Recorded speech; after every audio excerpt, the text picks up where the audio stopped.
Hi guys!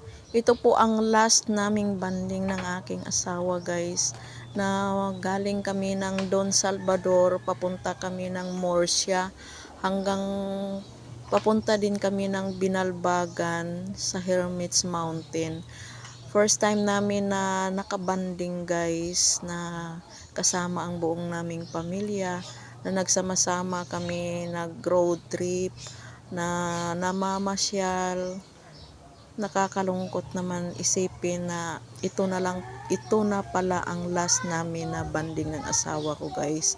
Galing kami sa Don Salvador guys, umakyat kami sa mga bundok, nagpicture taking, kumakain, meron kami mga baon na mga pagkain.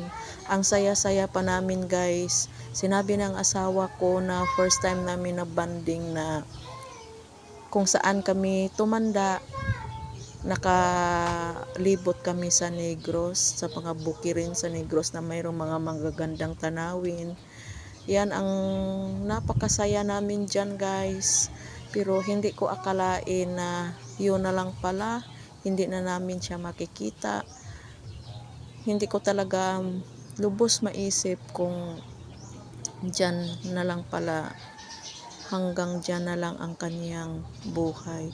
Kaya guys, hanggang ngayon parang hindi pa ako makamove on. Maalala ko ang banding namin, na ang saya-saya namin, ang mga anak namin, mga pinsan ko diyan, tiyuhin, kasama namin sa pag tour diyan, pag road trip. Kaya yun, masaya ang kahit gaano pa kasaya guys, no, kung hindi natin pala alam na bukas makalawa kukunin na ni Lord ang ating hiram na buhay. Kaya guys, kung magmahal tayo guys, hanggang buhay pa, lubos-lubusin natin para wala tayong masayang na panahon, na magkasama tayo habang buhay pa. Hindi ko akalain na sa isang iglap, hindi na namin makasama ang aking asawa, ang aming haligi ng tahanan. Kulang na kulang talaga guys sa isang pamilya kung wala ng haligi ng tahanan. Parang mapilay ang isang bahay kung kulang ang haligi.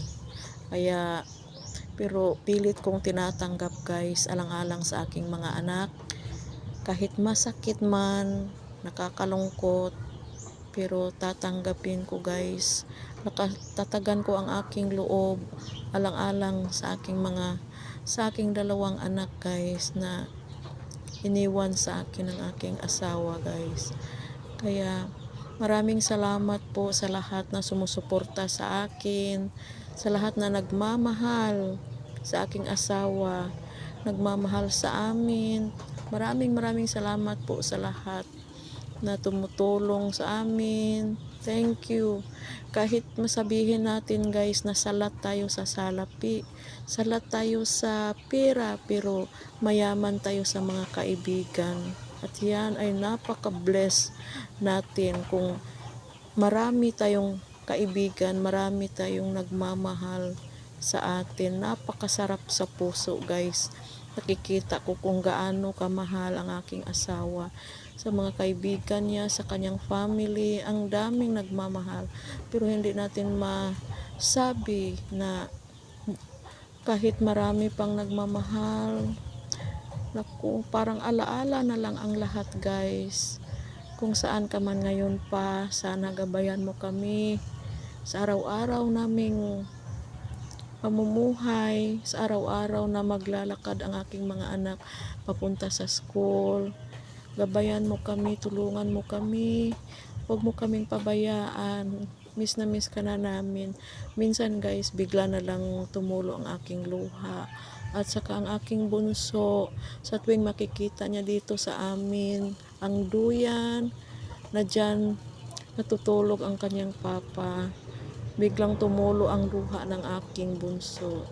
Kaya guys, pinipilit kong maging masayahin ang aking kalooban guys, pero parang hindi pa talaga.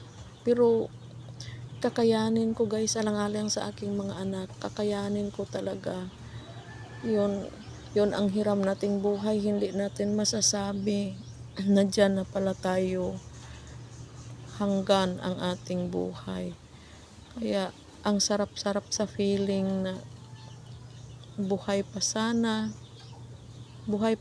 siya ngayon, pero iwan ko lang, parang naano na ako guys, ayoko na sanang mag-vlog para wala akong lakas dito guys. Yun, nakikita ko ang aking asawa dito na lang sa video namin, parang ito lang ang last namin na banding guys.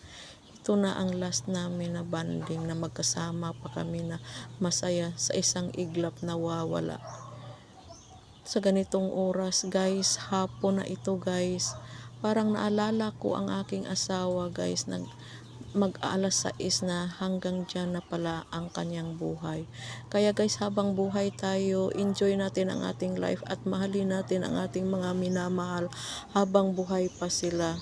Yan, maraming salamat sa inyong guys, sa inyong pagtitiwala, sa inyong pagmamahal.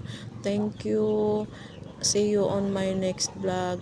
Maraming salamat sa lahat na nagsusupport sa akin. Thank you sa lahat-lahat. God bless us all. Ingat po tayong lahat.